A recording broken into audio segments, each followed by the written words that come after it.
Olá, seja bem-vindo. Na aula passada nós vimos o final, chegamos ao final da primeira viagem missionária de Paulo, viagem até os confins da terra, e hoje nós vamos ver, nós vamos analisar, vamos estudar as consequências dessa primeira empreitada evangelística da igreja falando aos gentios. Nós vamos para Atos capítulo 15, amém? E aí o que acontece? Já tem algum tempo que eu venho apontando isso no nosso estudo, e inclusive isso aqui é o que eu vou falar aqui agora, é importante para você entender o que aconteceu lá em Gálatas, na Galácia, na região da Galácia, com o apóstolo Paulo, né? Quando o evangelho começou a ser pregado, ele primeiro foi pregado aos judeus, tá? A igreja começou a ensinar nas regiões ali de Israel. Quando a Bíblia fala de judeu, ela está falando de pessoas praticantes do judaísmo, tá? Está falando de pessoas praticantes de uma religião. O judaísmo é uma religião, beleza? O israelita é o descendente ali do povo, faz parte do povo de Israel, né? Hoje em dia nós temos a expressão israelense, né? Que tem mais a ver com a cidadania do Estado de Israel, como funciona nos dias de hoje, né? Assim como eu sou brasileiro, tem o cara que tem a pessoa que é israelense, ele tem cidadania do Estado de Israel. E aí o que acontece? O judeu foi pregado primeiro no território de Israel, isso significa que ele começa a crescer ali dentro do judaísmo. Beleza? Começa a crescer ali dentro do judaísmo. Há perseguição? Há perseguição. Mas há também conversões. Quando a igreja começa a dar um passinho adiante, porque Jesus Cristo disse, aí eu sempre vou bater na mesma tecla. Atos 1:8 é a nossa pedra de toque. Jerusalém, Judéia e Samaria e até os confins da terra. Tá? E até os confins da terra. Quando eles vão até os confins da terra, quando eles começam a trazer e a pregar o evangelho a gentios, quando isso começa com Cornélio, né, centurião, aí depois começa a acontecer na Antioquia, alguns irmãos lá da dispersão começam a pregar a palavra de Deus, uns se limitam a pregar para judeus ali nas sinagogas que estavam espalhadas por outras partes do mundo conhecido. Mas alguns decidem pregar para gregos também, e aí eles começam a pregar para os gregos começam a se converter. Aí nós temos a viagem do apóstolo Paulo, a viagem missionária de Paulo, que ele vai até as sinagogas, mas ele começa a pregar e a libertar pessoas não gregas, ou pessoas que não são judeus, que não são de Israel, pessoas gregas, gentios de todo tipo, porque Sérgio Paulo, por exemplo, o procônsul, muito provavelmente romano. Aí surge uma questão, e é sobre essa questão que nós vamos tratar aqui hoje nessa aula. O versículo de número 1 de Atos 15 diz assim, certos homens que desceram da Judéia ensinavam aos irmãos, tá? Se não vos circuncidardes, segundo o costume instruído por Moisés, não podeis ser salvos. Então, esses caras, tudo bem, esses caras foram chamados, né? Eles receberam o Espírito Santo de Deus. Beleza. Mas o que é que vai fazer desses caras povo de Deus agora? Na cabeça do judeu é muito simples, porque a aliança, quando eles falam de circuncisão aqui, eles estão falando de quê? Eles estão falando da aliança, da marca da aliança que Deus fez com Abraão. É a aliança de Abraão. Então eles pensam assim, tudo bem, o Senhor está chamando pessoas de todas as nações, amém. Só que está faltando vocês cumprirem um ritual importante sem o qual vocês não vão poder ser salvos. Ou seja, vocês precisam ser circuncidados conforme o costume instituído por Moisés, o costume instituído na lei. Por quê? Porque ela vem da parte de Deus. E aí fica a questão, né? Deus nos chama para ser judeus? Deus está chamando esse povo todo de outras nações para serem judeus? O texto diz assim no versículo 2: Então Paulo e Barnabé, judeus, tá? Paulo e Barnabé, também judeus, os confrontaram e discutiram muito com eles. E os irmãos resolveram que os dois e mais alguns dentre eles subissem a Jerusalém aos apóstolos e aos presbíteros por causa daquela questão. Eles foram acompanhados pela igreja por um trecho do caminho e, passando pela Fenícia e por Samaria, relatavam a conversão dos gentios, levando grande alegria a todos os irmãos. Quando chegaram a Jerusalém, foram recebidos pela igreja e pelos apóstolos e presbíteros. Então relataram tudo o que Deus havia feito por meio deles. Mas alguns do grupo religioso dos fariseus que haviam crido, ou seja, havia mais fariseus além de Paulo crido em Jesus Cristo, né? Levantaram-se e disseram que era necessário circuncidá-los e mandar que obedecessem à lei de Moisés. O que acontece aqui é o que a gente chama na teologia de Concílio de Jerusalém. Uma questão é levantada, tá? Uma divergência doutrinária foi conhecida, um dissídio se formou ali por causa das coisas que vinham acontecendo. E isso precisava ser resolvido. E aí eu quero começar chamando a sua atenção para o modo como a igreja se organizava. A igreja, essa igreja aqui, ela não era liderada por um líder. Tá? Não era liderada por um líder apenas. Como acontecera, por exemplo, com Moisés, tá? Enquanto andava com o povo pelo Egito. Essa é uma questão importante, precisa ficar claro. E isso, do ponto de vista prático, é óbvio por que não era dessa forma, por que não funcionava dessa forma. Porque a palavra de Deus fala que, a própria palavra fala que na multidão de conselhos há sabedoria. O que eles querem dizer? Eles querem dizer que nas decisões tomadas, ouvindo-se muitas pessoas, é que a gente produz sabedoria. Eu estava vendo esses dias o pastor Luciano Subirá dizer uma coisa muito interessante. Ele fala que a sabedoria não está nas partes, mas no todo. Ela vem do todo. Ela vem do todo do corpo de Cristo. Por isso que o apóstolo Paulo usa a metáfora do corpo. E a igreja, ela era formada não por a liderança da igreja era formada por um colegiado de pessoas. As coisas não eram decididas assim, eu sou o líder, eu mando, você obedece e fim de papo, porque eu estou ouvindo a voz de Deus aqui. Não funcionava dessa forma. Tá? Não foi assim que Cristo modelou a igreja. Senão era muito simples, ele chamava um só, tá? Apóstolo, pronto. Mas não foi assim que a igreja se moldou.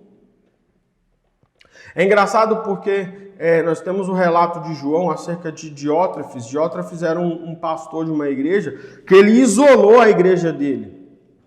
De modo que ele não deixava o colegiado chegar perto, porque ele queria tudo para ele. Sabe?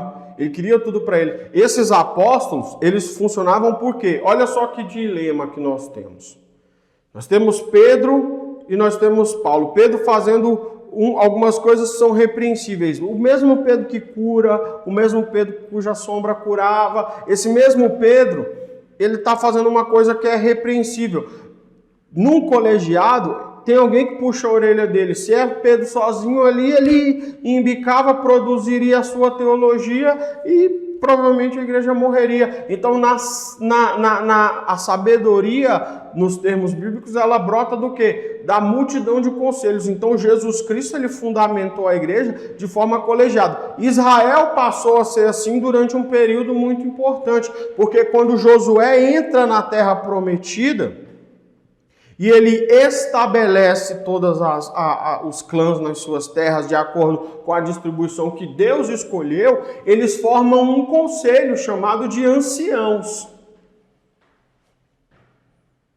Tá? Quando o texto que a gente leu na aula passada, no final, fala que o apóstolo Paulo e Barnabé constituíram presbíteros, você não tem que entender, apesar de que esse termo presbítero, né, significa supervisor, alguém que olha de cima, ele tem uma função de liderança. A igreja nunca tinha um presbítero apenas, a igreja sempre tinha alguns presbíteros, a igreja sempre tinha uma liderança formada por um colegiado de pessoas, as decisões eram tomadas dessa forma. A igreja passou muito tempo funcionando assim. E é engraçado que nos períodos mais negros da história da igreja, a igreja era liderada, tinha os colégios de líderes, mas a decisão final caía na mão de um homem só. E aí esse homem era visto como infalível. Isso corrompia a igreja.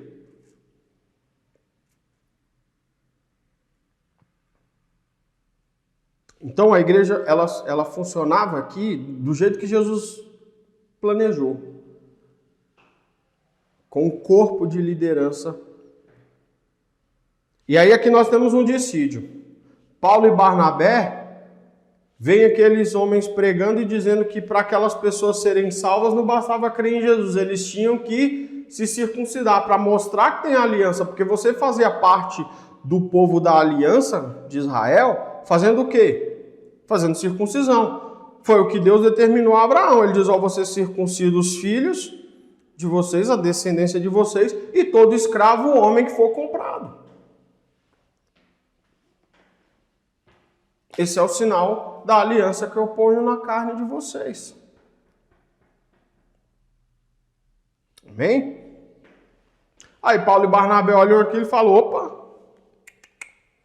não. Isso aqui tá fora do propósito. Não precisa disso não. E aí eles começam a debater. E aí o que eles fazem? Vamos levar isso para o colegiado. Das testemunhas. Deixa eu te falar, a igreja é apostólica porque ela é fundamentada nos apóstolos de Cristo, os que foram enviados pessoalmente pelo Cordeiro. Esses caras tinham condição, os que andaram com Jesus, eles tinham condição de resolver essa dogmática, esse problema. Ainda hoje, todas as demandas da igreja conseguem ser resolvidas através dos relatos desses homens aqui. E Paulo que viu Jesus, que foi ordenado por Jesus, que depois lá na frente vai dizer que ele aprendeu o evangelho não por homens, ele não foi para a escola de Tirano, ele não foi para o seminário teológico, ele não foi para a escola bíblica dominical, não. Ele aprendeu do próprio Jesus Cristo. Ele poderia dizer, peraí, Jesus me falou outra coisa. Mas ele se submeteu ao colegiado também. E eles levaram essa demanda ao colegiado, formando ali o que a gente chama na teologia de Concílio de Jerusalém. E aí, Paulo primeiro traz o relato do que Deus fez através dos gregos, através da vida deles na vida dos gentios, né? Melhor dizendo. E aí alguns fariseus se levantam e falam, não, senhor, eles têm realmente que ser circuncidados, senão eles não têm aliança, não vão ser salvos. E aí nós temos o parecer da Assembleia de Jerusalém, a partir do versículo 6. Os apóstolos e os presbíteros reuniram-se para considerar o assunto. E havendo grande discussão, Pedro levantou-se e disse, irmãos, bem sabeis que já há muito tempo Deus me escolheu dentre vós, para que os gentios ouvissem da minha boca a palavra do evangelho e crescem. Ele está falando da situação de Cornélio.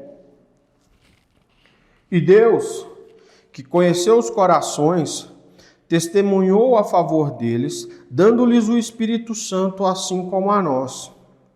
E não fez distinção alguma entre eles e nós, purificando-lhes o coração pela fé.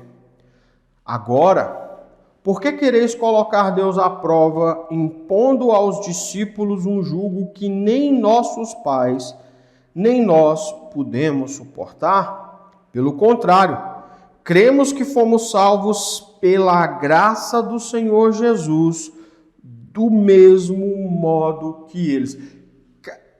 É fantástico o que Pedro está dizendo aqui. É lindo o que Pedro está dizendo aqui. Eu não consigo entender como a gente ainda consegue se submeter a judaísmos sendo importados para a igreja. Pedro fala, no final das contas, eu sou circuncidado, mas eu não fui salvo por isso. Porque o propósito da aliança não era salvação por causa dessa aliança. Jesus Cristo já foi profetizado pelo profeta Ezequiel, por exemplo, que Deus faria um novo concerto, um novo testamento, uma nova aliança. Essa aliança seria melhor do que a primeira, porque agora a lei não mais seria um fato exterior. Muito pelo contrário, o próprio Senhor Jesus diz, o próprio Senhor Deus diz pela boca do profeta Ezequiel que a lei seria escrita no coração. Ele nos daria um coração de carne e a lei seria escrita no nosso coração. Ela estaria dentro de nós. Há um teólogo que diz que a lei é a expressão da moral de Deus. E ela não mais seria um agente exterior a nós, ele seria finalmente colocado dentro, ele finalmente seria transformado em consciência, direcionamento, em capacidade de discernimento que muda o indivíduo por dentro. E aí, Jesus Cristo na Santa Ceia, na última ceia, ele pega o cálice, ele está fazendo ali uma simbologia, ele está explicando aos discípulos, ele diz, olha, esse pão aqui, ele simboliza o meu corpo que é dado por vós. Então vocês comam dele todos juntos, todo mundo, porque não é para um nem só para o outro, é para todos. Ensinando que a igreja é uma unidade de muitas partes, muitos ministérios, de muitas pessoas, de muitas culturas. Mas tem um aspecto de unidade. O Cristo Jesus. Ele diz, esse aqui é o meu corpo, que é dado por vós.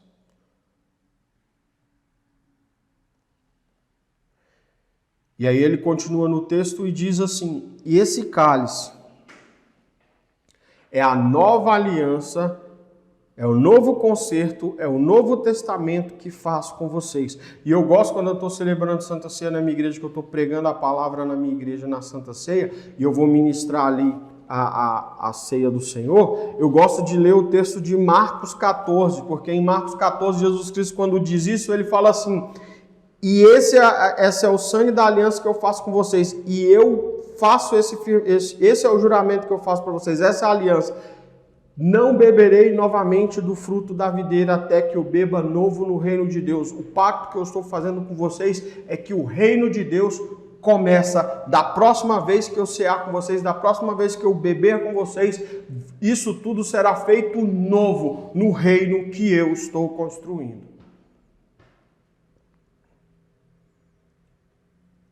Aí Pedro está dizendo exatamente isso. Não interessa se você é circuncidado ou não. O que interessa? Interessa que nenhum de nós é salvo por isso ou por aquilo. Todos nós somos salvos pelo mesmo motivo. O que faz de nós uma coisa só é que nós somos salvos pela graça do Senhor Jesus, pelo seu sacrifício. O 12 ele diz, então toda a multidão silenciou e passou a ouvir Barnabé e Paulo, que contavam quantos milagres feitos extraordinários e sinais Deus havia realizado por meio deles entre os gentios. Quando acabaram de falar, Tiago tomou a palavra e disse, Tiago, irmão Jesus, porque Tiago, apóstolo, havia sido morto, a gente já enfrentou esse texto, foi morto ao fio da espada por Herodes. Tiago que escreveu, inclusive, esse Tiago aqui é o Tiago que escreveu a carta de Tiago. Ele diz assim, irmãos, ouvi-me. Simão relatou como, primeiramente, Deus foi ao encontro dos gentios para formar dentre eles um povo dedicado ao seu nome. Deus primeiro alcançou. Não foi? É engraçado que no caso dos gentios, isso é maravilhoso. Deus primeiro, assim como os judeus, né? Deus primeiro. Assim como a todos nós, Deus primeiro. Não foi que chegou porque a igreja começou, não. Antes de tudo, Deus já havia ido primeiro, tido encontros com Cornélio.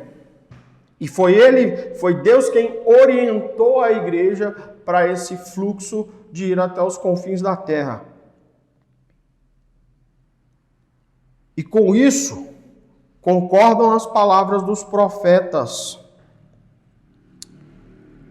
como está escrito.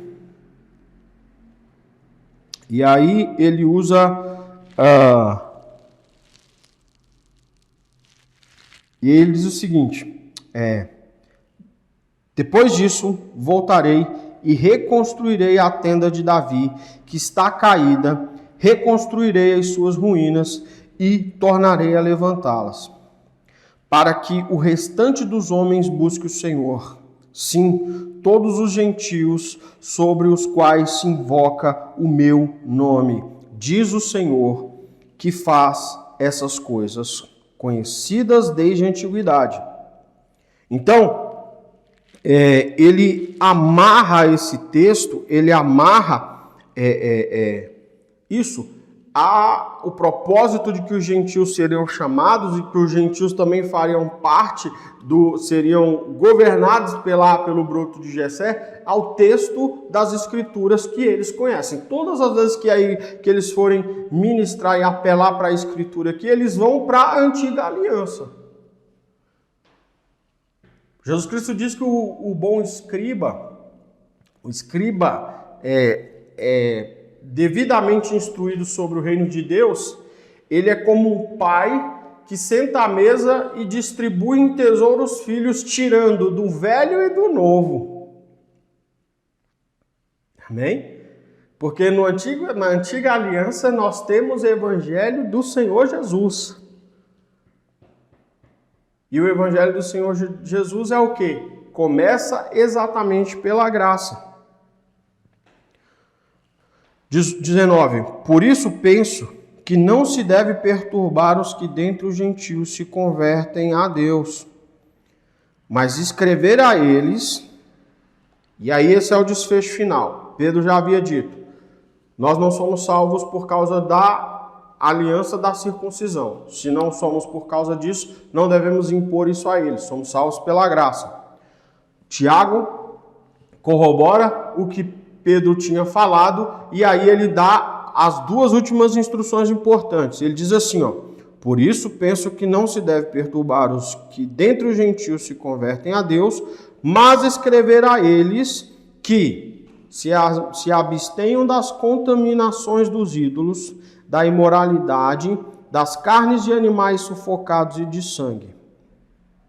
Porque Desde tempos antigos, em cada cidade, Moisés tem homens que o preguem e é lido a cada sábado nas sinagogas.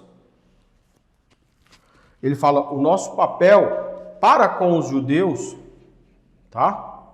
O judeu continua lá, tem gente para ensinar a lei. A gente só vai ensinar a eles o essencial acerca da vida de Cristo. Amém? A gente vai ensinar a eles apenas isso. É isso que a gente escreve. Porque no mais eles estão sendo bem instruídos. No mais eles têm sinagogas, tem gente para ensinar a ler, eles continuam a ler. E não mexa com gentios. E não mexa com os gentios. O 22 ele diz, então pareceu bem aos apóstolos e aos presbíteros com toda a igreja escolher homens dentre eles e enviá-los a Antioquia com Paulo e Barnabé. Foram escolhidos Judas, chamado Barsabás, e Silas, homens influentes entre os irmãos. E por intermédio deles mandaram esta carta.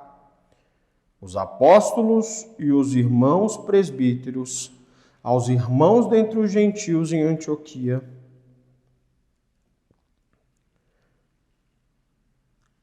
Síria, Cilícia, saudações. Desde que soubemos que alguns dos vossos, os quais não enviamos, vos têm perturbado com palavras, confundindo-vos a mente, pareceu-nos bem, tendo chegado a um acordo, escolher alguns homens e enviá-los com os nossos amados Barnabé e Paulo.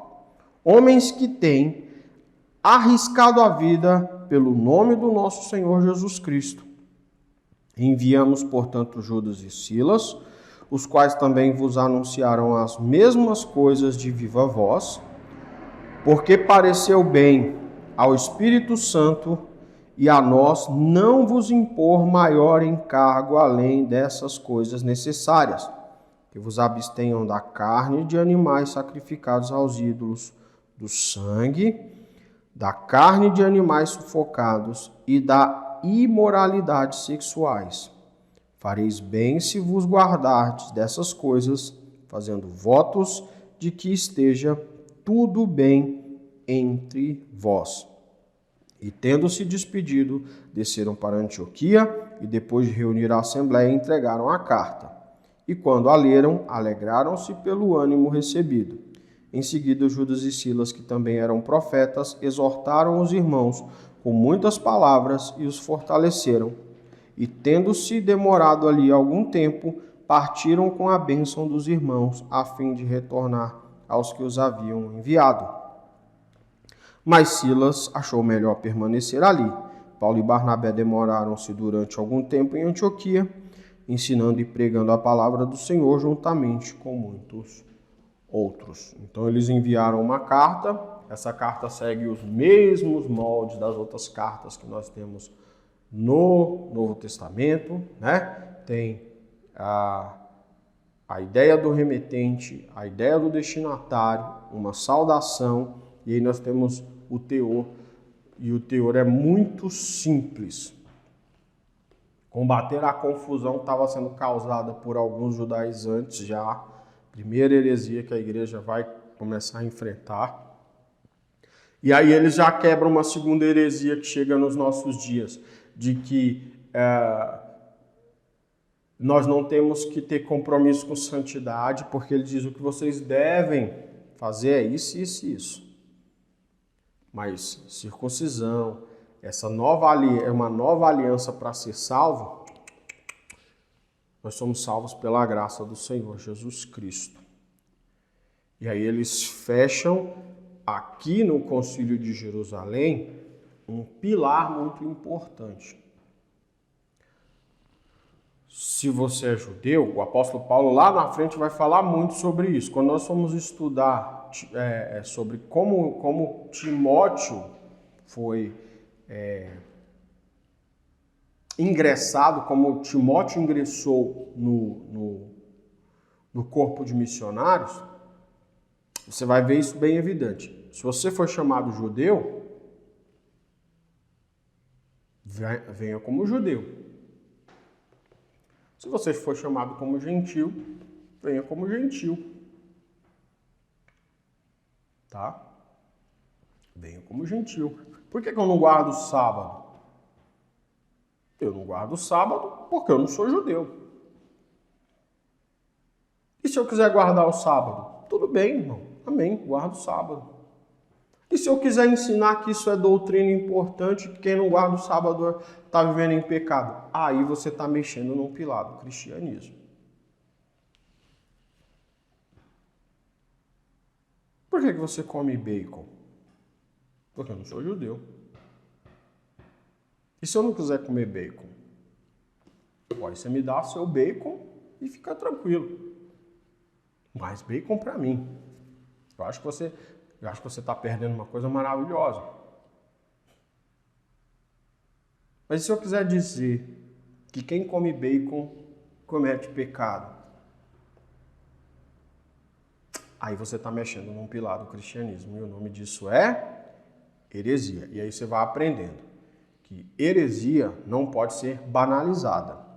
A heresia, a palavra heresia não pode ser aplicada a qualquer termo. Heresia é aquilo que toca num pilar fundamental do cristianismo. E aqui nós temos um pilar: salvação pela graça de Deus manifesta no sacrifício vicário do nosso Senhor Jesus Cristo.